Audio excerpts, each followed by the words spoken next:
Did everybody have a good, long, extended weekend?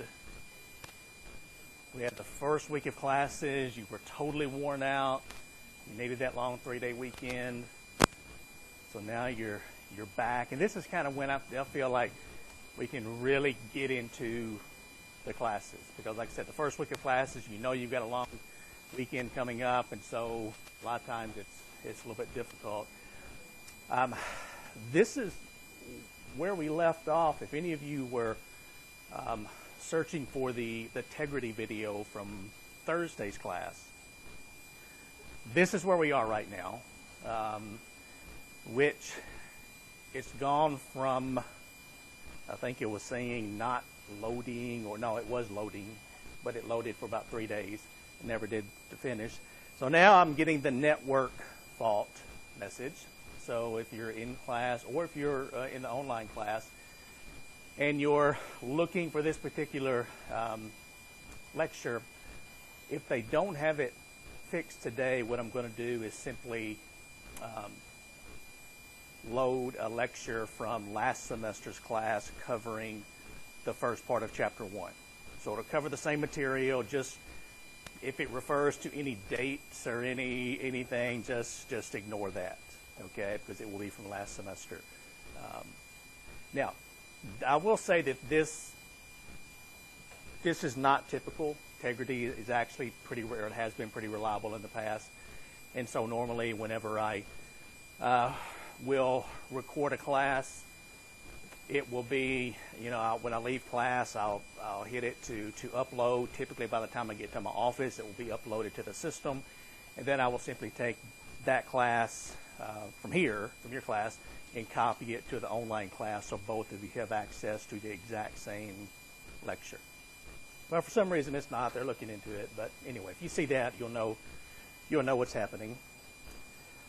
Now, in terms of the chapter, we were in Chapter 1.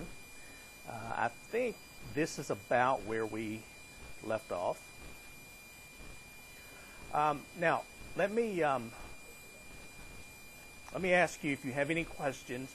I want to remind you, if you haven't had a chance to look at your email, I sent out a couple of job announcements. They were both full-time jobs, so it may not be something that you might be interested in at this point, but you may have some friends who've graduated who are looking for jobs. So if you get a chance, take a look at that, and I will be doing that from time to time, whether it's full-time jobs, part-time jobs, or internships. I will send that out to you as quickly as I can. One of the benefits, possibly think it's a benefit, to being in my classes is I send these not only to this class, but to any of the classes that I've had previously for the last typically couple of years. I send it to other professors, ask them to post it in class. Some of them do, some of them don't. So it's kind of up to them as to what they do. All right. Questions to this point regarding the class? No questions? Yes. Good. Thumbs up? All right, I'll take that. All right. Okay, this is where we left off in Chapter 1. And again, Chapter 1 is the introductory chapter. We were talking about what's called the agency theory. Some people call it the agency problem. And essentially and this is one of the reasons why we study finance. We said the agency problem is when managers, which that's going to be you, it might already be you, managers act in their own self-interest, which is natural, and stockholders, who are the owners of a corporation, they want what's best for themselves, which is natural. And so we have these two entities colliding in terms of wanting something for each other. And we know there's going to be a problem. Now, as long as people run corporations, there's going to be an agency problem. If at some point in this world computers run all the corporations, then we might be able to get away from the agency problem, but I don't see that happening in my lifetime or your lifetime, so we're going to have to deal with this agency problem. And we talked about, since we can't cure the agency problem, we try to minimize it. And we talked about some ways that we can minimize the agency problem.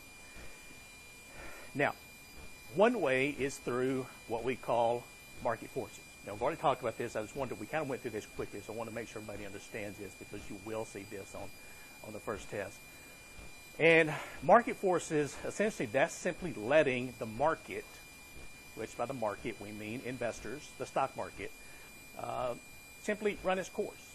And by market forces here, we're talking about including institutional investor voting and or the threat of a hostile takeover. Now, let's talk about institutional investor voting for just a minute.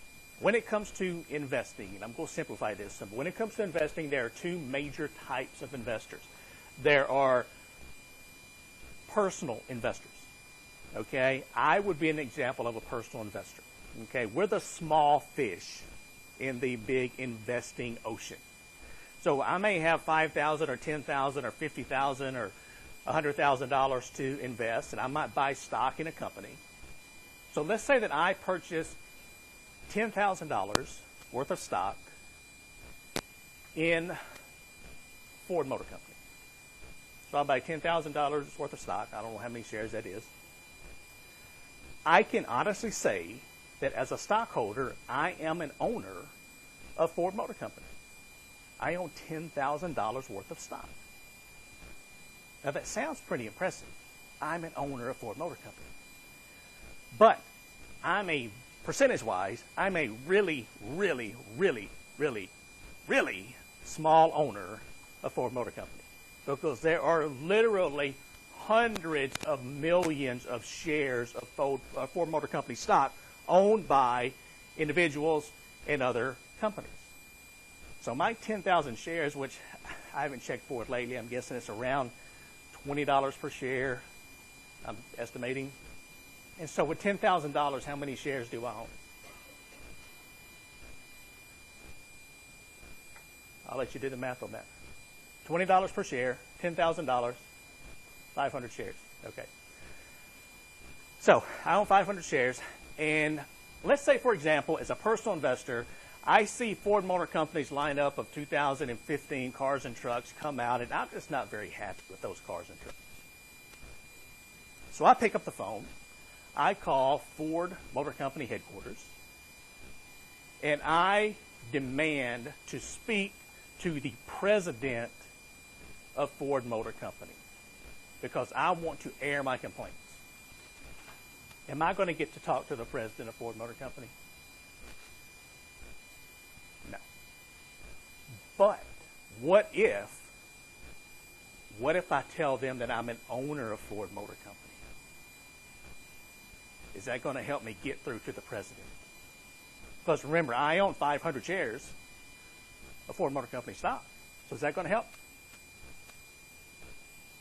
No. Okay? Because again, I'm a very, very, very small fish. What if I threaten to sell all of my shares of Ford Motor Company stock, all 500 shares, immediately if I don't get to talk to the president of Ford Motor Company? Is that going to scare somebody? No. Because if I decide to sell all of my shares today, which I could log onto my Scottrade account and sell the shares within the next 30 seconds, that's not going to have any effect on the price of Ford Motor Company stock. It's going to be like a drop of water hitting the ocean. Now, on the other hand, now, we said we have personal investors. That would be somebody like me. We have institutional investors. These are the big fish in the investing world. Okay? They're the mutual funds, the retirement plans. They're the ones who own millions of shares of a company. And so let's say that I'm a mutual fund and I own several million shares of Ford Motor Company stock. And I have a problem with something that's happening within Ford Motor Company. I could pick up the phone if I'm the manager at mutual company. I could call Ford Motor Company. Now, I might not get to talk to the president, but I will get to talk to someone who will answer my questions because they want to keep me happy because I own several million shares as an institutional investor of Ford Motor Company.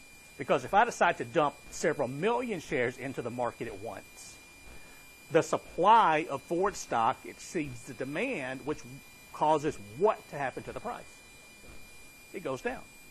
And as a manager, as we talked about a little bit on Thursday, part of my salary or part of my compensation may be the stock options that I receive. So I want the price to be as high as possible. I don't want anything pushing the price down. So that's how institutional investor voting can cause managers to do what they're supposed to in the first place.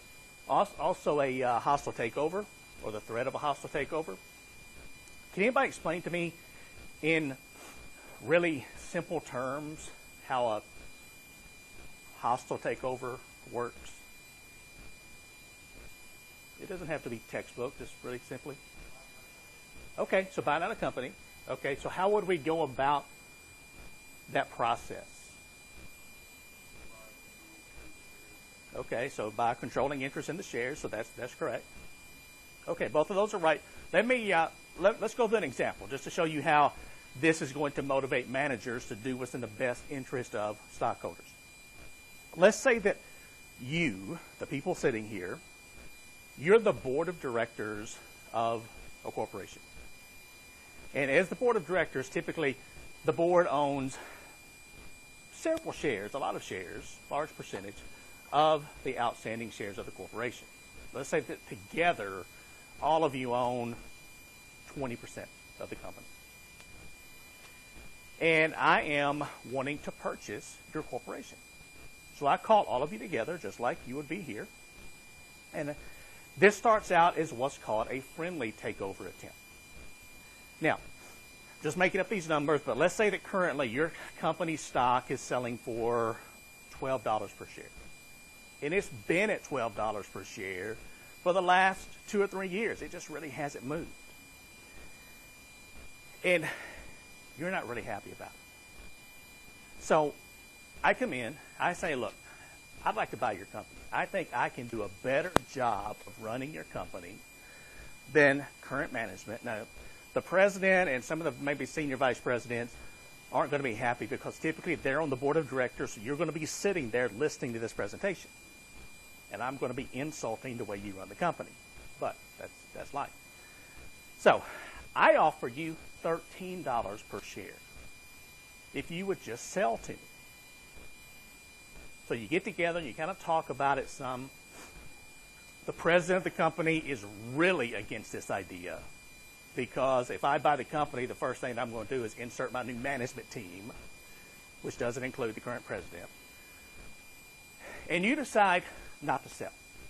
Okay, so this goes from a friendly takeover attempt to what's called a hostile takeover attempt. What I'm going to do now is I'm going to go around any of you who don't want to sell to me. Now, some of you might decide to. If you decide to take me up on my $13 per share offer.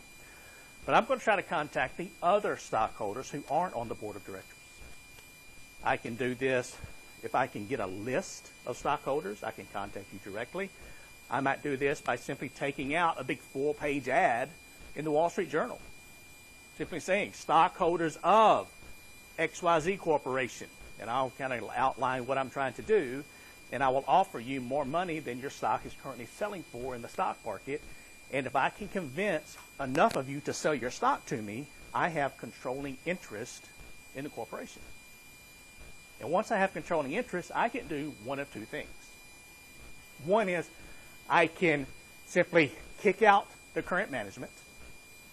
I can then bring in my own management team to run the company, and hopefully they're going to run it more efficiently than the last management team, and they're going to push the stock price up. And then I can keep the company, or I can hold it for a few years, then I can sell it and make a profit. The people who do this on a regular basis, they have a name. The title's not as popular as it used to be, but they're called corporate raiders.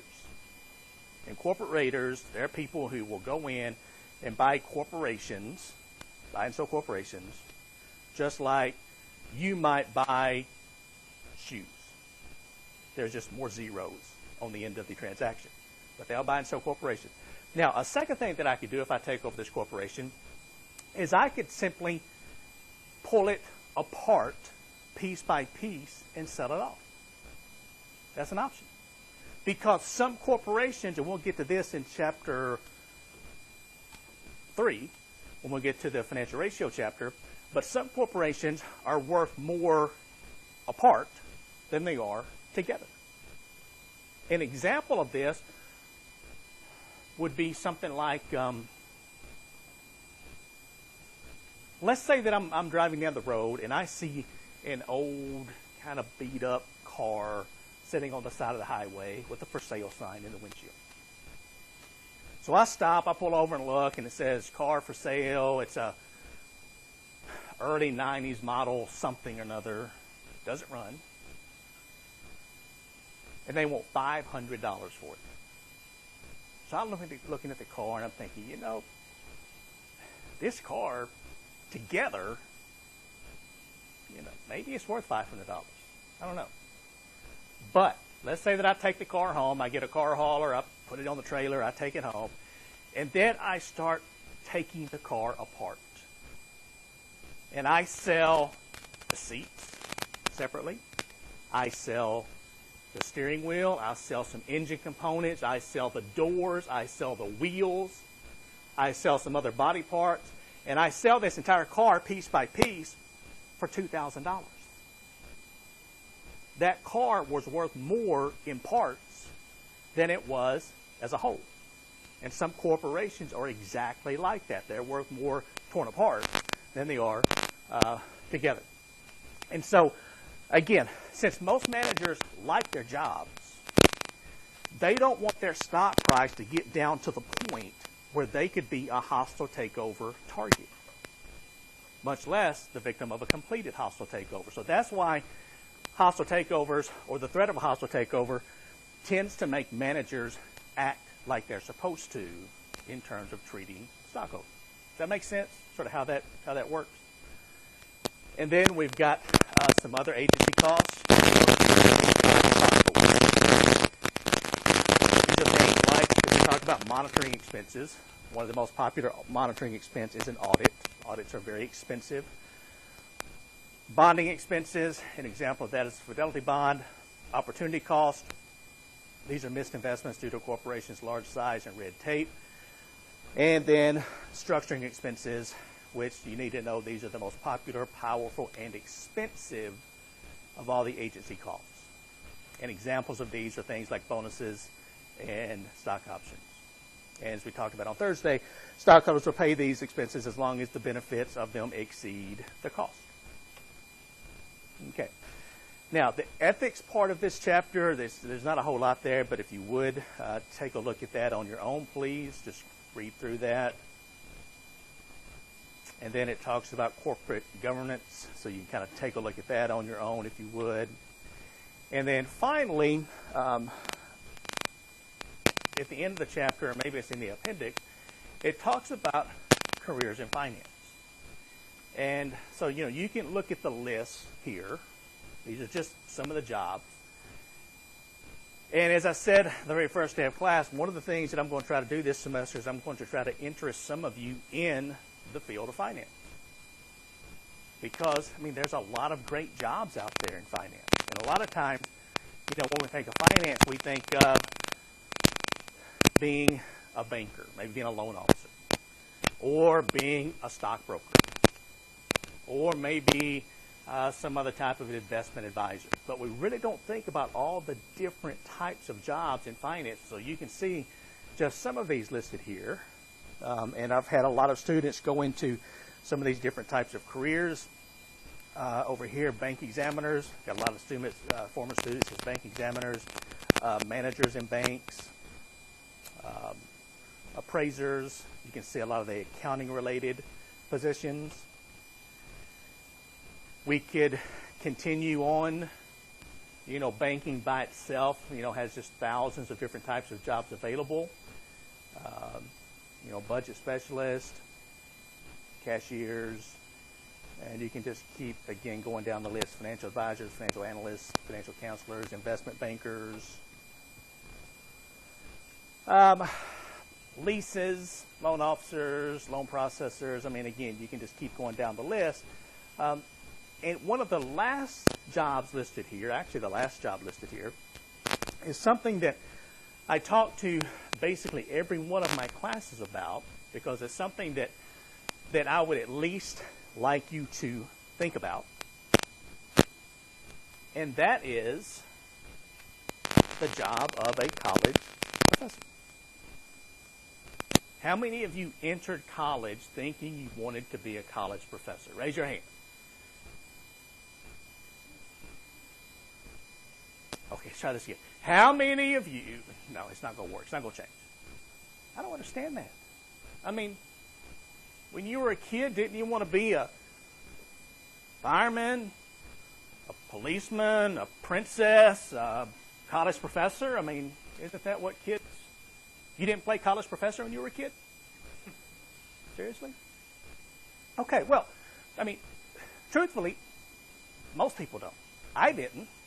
Okay? I didn't enter college thinking about being a college professor.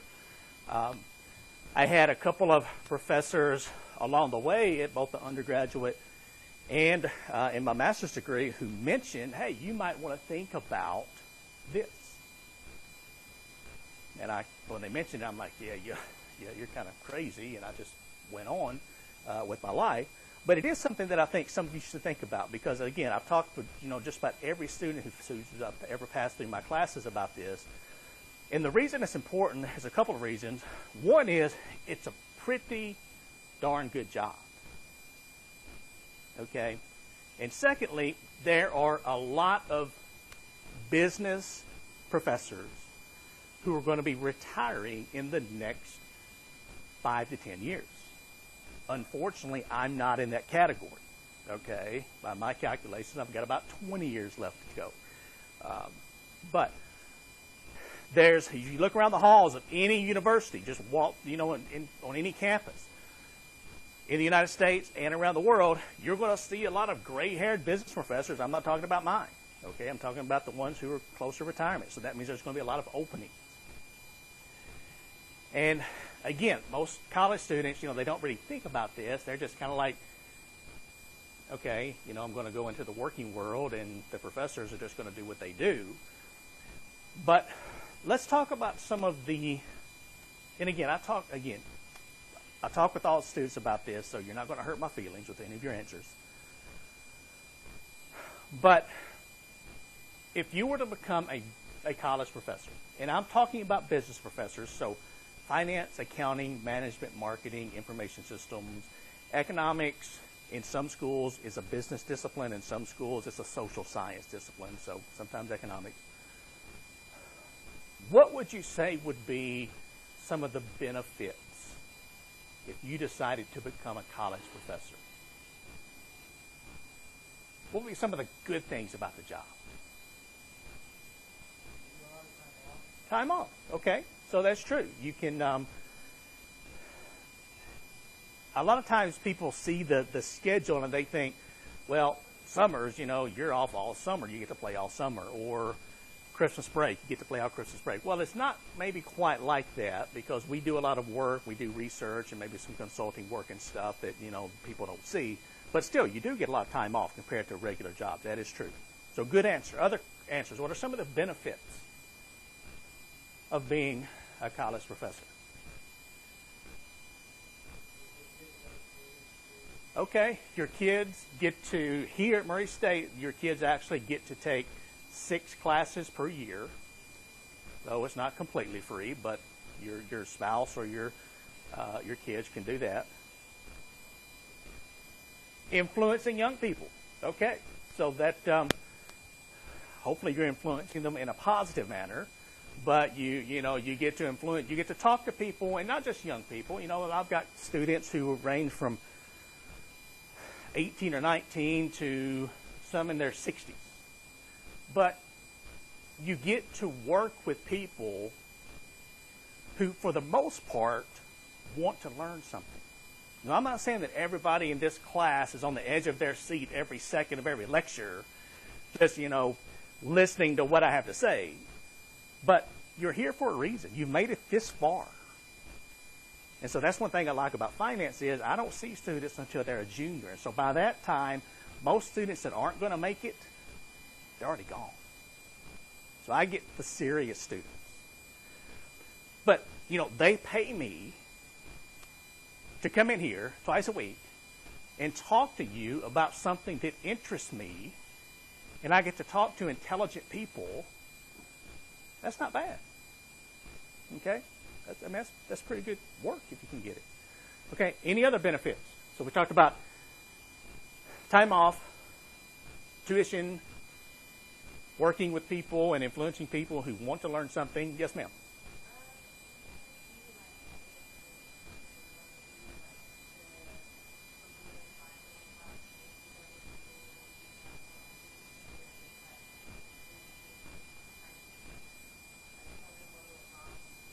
Okay, so you kind of get to stay on the cutting edge of what's happening in the world of finance. So whatever your discipline is, you really have to stay on the cutting edge of it. So that's exactly right. That's a really good reason. That's a really good benefit. Some other things that you might not have thought about: international travel. I mean, it depends. If you don't like traveling, it's not a big benefit. But if you do like traveling, and I would encourage any of you who can, if you have the opportunity to study in another country, I would encourage you strongly to do that. Now, when I was where you are, and they had yes, the airplane had been invented at that time, and yes, we could fly to other countries, but it wasn't as popular as it is now. Plus, I didn't really have any money, and so I thought, it'd be nice to go to Europe or go to Asia, but I just don't really have any money. And at that time, you couldn't borrow money like you can now through student loans to travel abroad. And so I didn't do it. I just thought, it's not that big of a deal. And I really didn't think it was that big of a deal until I led a group of students abroad on Christmas break a few years ago, and we visited 4 or 5 countries. And that really opened my eyes to what you learn when you go to another country. Because it's not just about, we toured a lot of companies and talked about how companies in other countries, how they do things differently than the United States. But it's not about that. It's simply things like exchanging your dollars for the local currency. That's a learning experience. Trying to figure out train schedules in another country, maybe in another language. That's a learning experience. Just getting around the subway systems or the bus systems, that's a huge learning experience because you're outside your comfort zone. And we talked about that earlier. Forcing yourself to get outside your comfort zone is not something we like, but it's a huge, huge builder of self-esteem when you do that. And so I would encourage you. Now, I've had the chance to teach in several different countries. We used to offer an MBA program on the island of Cyprus. So I got to go to Cyprus several times and teach. Cyprus is in the Mediterranean Sea. It's actually really closer to probably Syria and Israel than it is Greece, although it's got a really large Greek and Turkish influence. We're looking now at starting an MBA program in Rome, Italy. And so these are opportunities that, I wouldn't get to go to Cyprus and go a week early and spend a week on a train going from Belgium to Paris, into Switzerland, over the Alps, into Italy, to Venice, and then flying on to Cyprus, typically with most jobs. Okay? But you get to do that, and you can do it about as often as you want to. It just depends on, how much time do you have to travel. So that's a huge benefit. And then some of the, being a state employee, got some benefits and that type of thing. So there are some really good things about being a university professor. Now for the bad part. What are some drawbacks to being a university professor?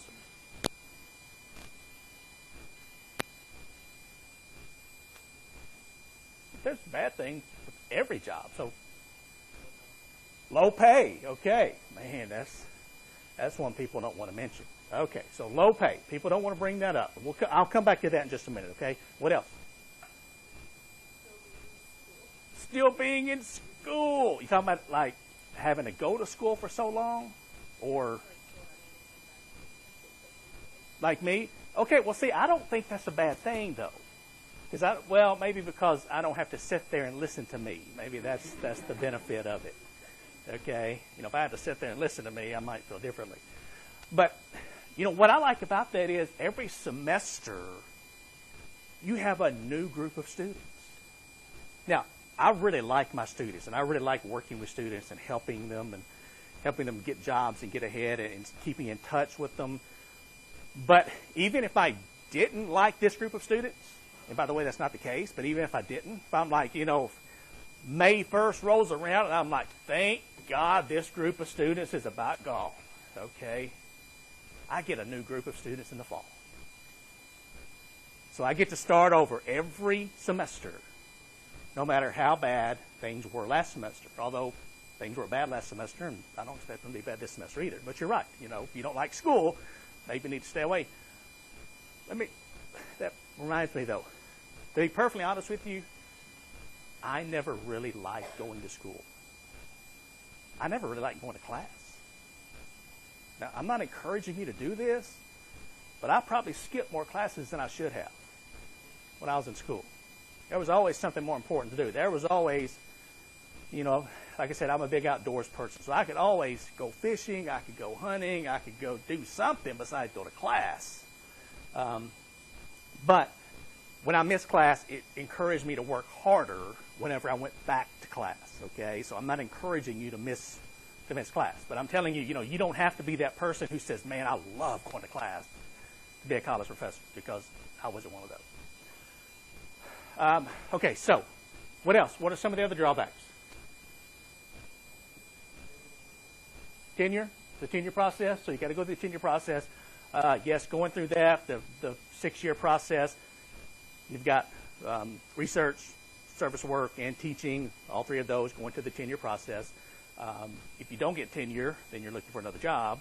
If you do get tenure, then essentially you've got a job for life if you want it. Yes, ma'am. That is a drawback, yes. Grading papers and tests. I try to get around some of that, especially with big classes like this, with great grading sheets. And so, when you take tests, you'll notice that I'll give, especially in big classes like this, on grading sheets. I'm not going to grade 70, papers or tests. But you read a lot of papers, you grade a lot of tests. That's a drawback. That's just part of the job. But you're right. What else? Anything else? Yes, sir. You have to go to school for a long time. That's true. You go to school essentially for, you've got to get a bachelor's degree, then you'll get a master's degree, and then after a master's degree in business, typically you've got anywhere from 2 to 4 additional years to get a PhD. So you're in school for about 8 or 9 years, about the same as a medical degree. So, you are in school for a long time. The good thing about that is, if you get a PhD, if you enter a PhD program, a lot of times you'll get what's called an assistantship. And an assistantship in a PhD program, I'm not talking about a master's degree, but in a PhD program, if you get an assistantship, typically it waives all of your tuition. So you don't pay any tuition. And they will pay you typically to teach 1 or 2 classes for them as a teaching assistant. So you make a little bit of extra money. So, you can actually get a PhD in a business field, and you're not coming out just, in debt a great deal compared to other jobs, such as maybe a pharmacist or other doctors or that kind of thing. But, it does take a while. Okay, somebody mentioned pay, low pay. And that is something that professors fight against constantly. Let me take a survey. And again, you're not going to hurt my feelings here. But give me some numbers as to what you think a first year, just graduated with a PhD, first year professor. We call those assistant professors. You go from an assistant professor to an associate professor to a full professor. So an assistant professor teaching a full load in the College of Business, that's 3 classes per semester. so 9 hours, no previous experience whatsoever, and you sign a 9-month contract. So it starts in August, ends in May. I think that's right. 9 months. Give me some numbers. What do you think they would start out making? 50, okay, good. What else? 30, okay, good. What else? You're not going to hurt my feelings. I've heard all kinds of numbers. So 50, 30. What about 60? Any 60s? 40s? Okay, I will tell you, and these are real numbers. I can't, because we've hired, in the last 3 years, we've hired 2 brand new finance professors. So I can speak to finance. I can't talk to other disciplines. But I would say accounting is going to be about the same. Management, marketing, information systems, going to be a little bit less probably, but still right in the ballpark. At a school like Murray State, and there are teaching institutions, Murray State is kind of a teaching institution, versus research institutions. Research institutions are typically the bigger state schools, like the University of Kentucky or the University of Louisville or whatever. That's where you don't necessarily see your students as much. If you're a professor, you're expected to write papers, do research. But at Murray State University, 2 years ago and 3 years ago, we started our professors out in finance for 9 months, 3 classes, at $103,000 per 9 months. So $103,000. So that's probably a little different than what a lot of you think when you think of teaching. A lot of times people think of teaching at the secondary level, high school, for example, what high school teachers make. And so, I mean, that's not too bad in Murray, Kentucky, $103,000 for 9 months. And then if you want to teach, summers, you can make an extra 15%. So that's an extra, I'll just round it off, $15,000. And then if you want to do some research, do some consulting work, you can basically make as much extra money as you want based on how much you want to work. You want to work 24 hours a day? And I will say that in a place like Murray, there's not as many consulting opportunities as there are if you were in a larger city in the field of finance. For example, for me, I teach other seminars. I teach at the Barrett Graduate School of Banking in Memphis for a few days each summer. And so those are just, extra income opportunities for me. But, you're not going to get rich doing this. But the stereotype that, if you want to be a college professor, you're going to go to school forever and you're going to be poor all your life, not really true, at least in the College of Business. Now, there are professors on campus who are making $30,000 plus in the 30s or the 40s. And they're in disciplines that, they're just as smart as somebody in finance or in business. It's just the supply and demand thing. Because if you're in business with a PhD and you're teaching in a university, your other option is you could quit the university and go into the the private sector, work for a corporation, and make 2 or 3 times as much. But if you're, a literature professor, I'm not picking on literature professors, I'm just bringing, literature or some other field, I'm not sure what else you would do if you didn't teach literature. Maybe you could be an editor or something, I don't know. But I'm just saying, don't go run to your favorite English professor and say, do you know what they're making in the College of Business? Because, believe me, they already know, okay? They're already aware of what we make over here. And again, this, a lot of times people think, well, you're talking about money. That's taboo. You can't talk about salaries in class. Well, you actually can, because I'm a public employee. Everybody at this campus is a state employee. So you can look at the budget. You can go to the library and you can pull up the budget and you can look at what every professor on campus makes. Every administrator, what they make. So it's not a secret. Okay? And if you want to go somewhere else, you want to go to a state university, their starting salaries are probably going to be in finance, probably in the, depends on where you go. If a big research university, probably 140, 150, 160, somewhere in that range, I'm guessing. Somebody have their hand up? Do what? The budget, just the university budget.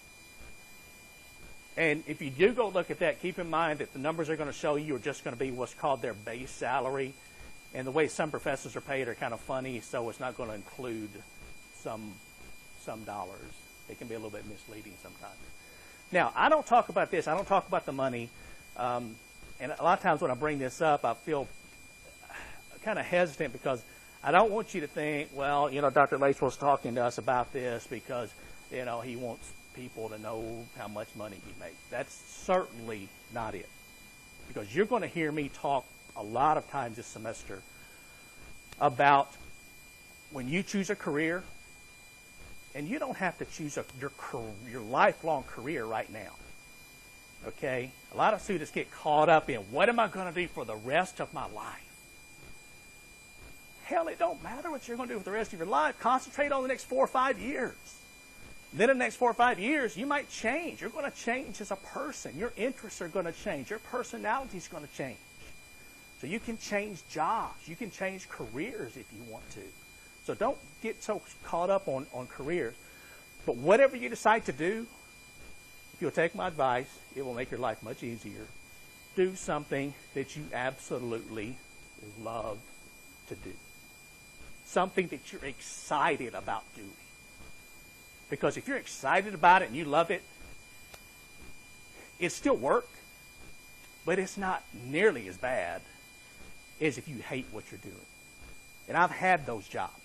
Okay, I can talk from first-hand experience. I've had those jobs where getting up and going to work, man, that was the worst thing.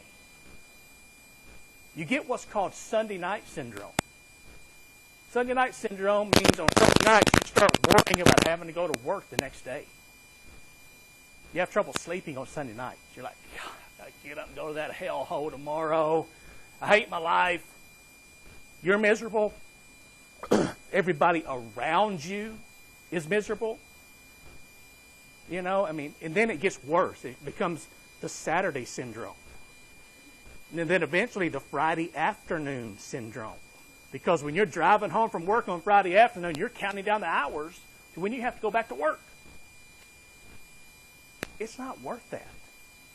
Okay?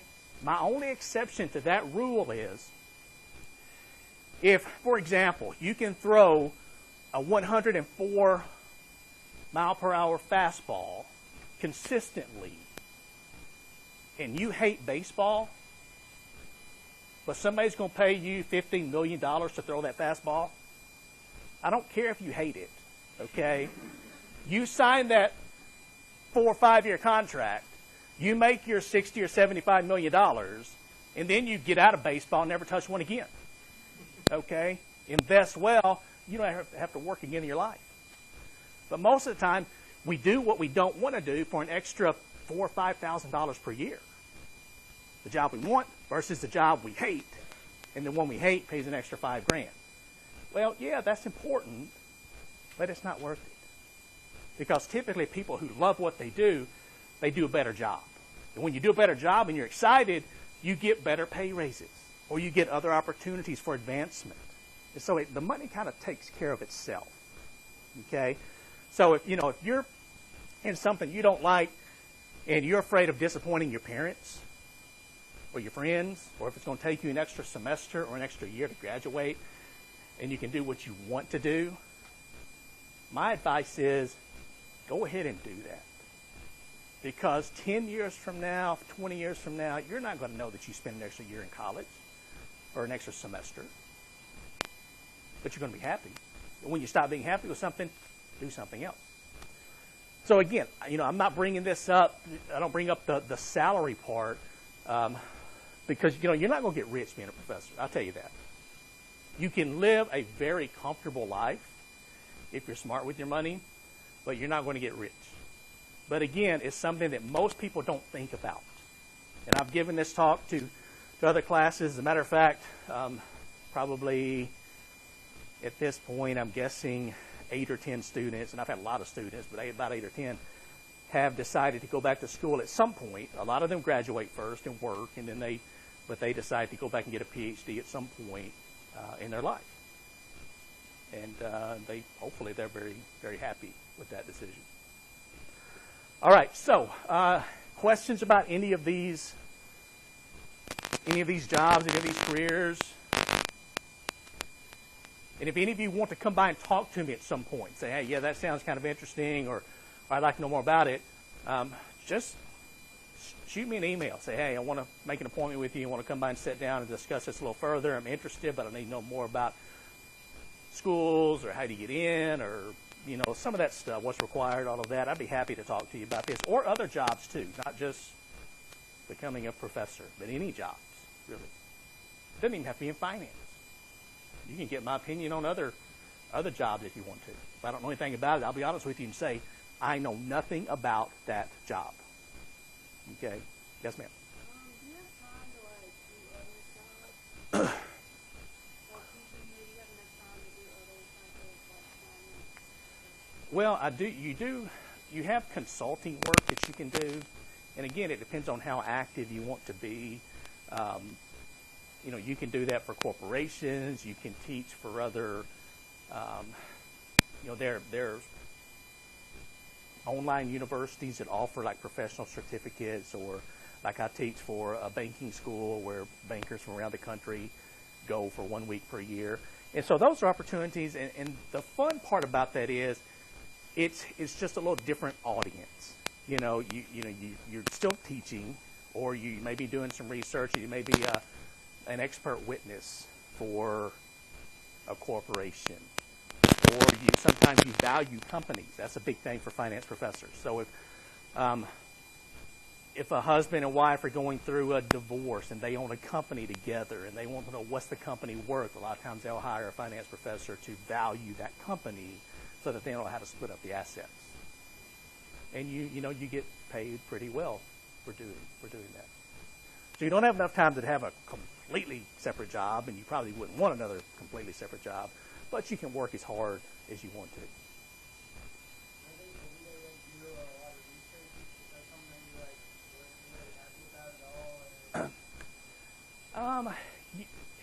Most people have a preference for teaching or research, but you're going to have to do the other one also.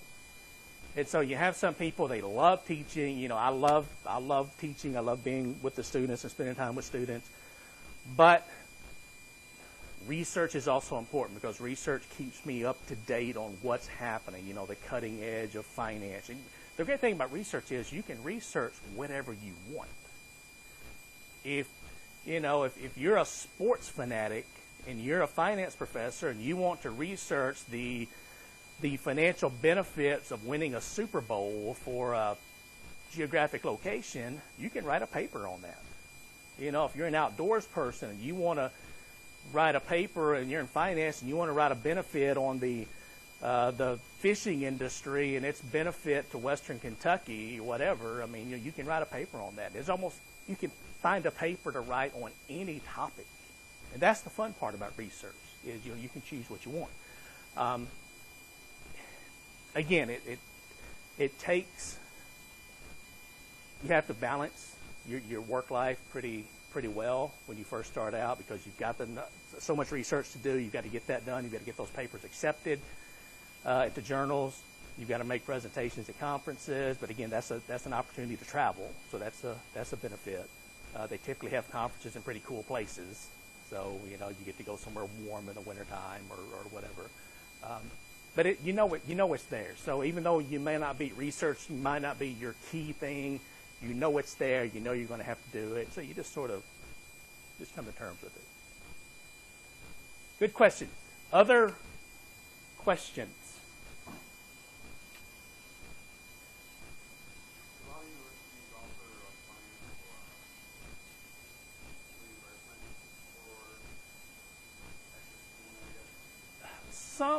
Some do. As a matter of fact, at Murray State, we have now started that. So if you happen to be working at the university and you want to go back and get a doctorate degree, they will help you financially with that. The problem is getting on without the doctorate degree, because it's getting more and more important. You know, some people say, what can I teach with a master's degree? And sometimes you can. You have less opportunity now than you would have, say, 20 years ago to do that. But if you teach with a master's degree, you're going to make a lot less money. I'm talking you're going to make $50,000, $60,000 less per year than you would with a PhD. And so if you look at a 20, 25-year career, that adds up to a lot of money. Plus, if you do the master's degree, you're typically not on what's called a tenure track, so you don't have the opportunity to get tenure. And so if there are budget cuts and they have to let people go, you're going to be the first person to let go in that situation.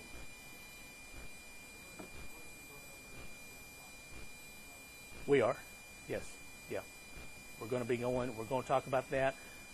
That's going to be in chapter 7 when we get to that.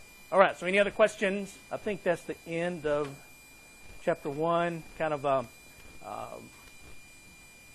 So chapter 1 we covered, just kind of jumped around a little bit. Chapter 2 also kind of jumps around just a little bit.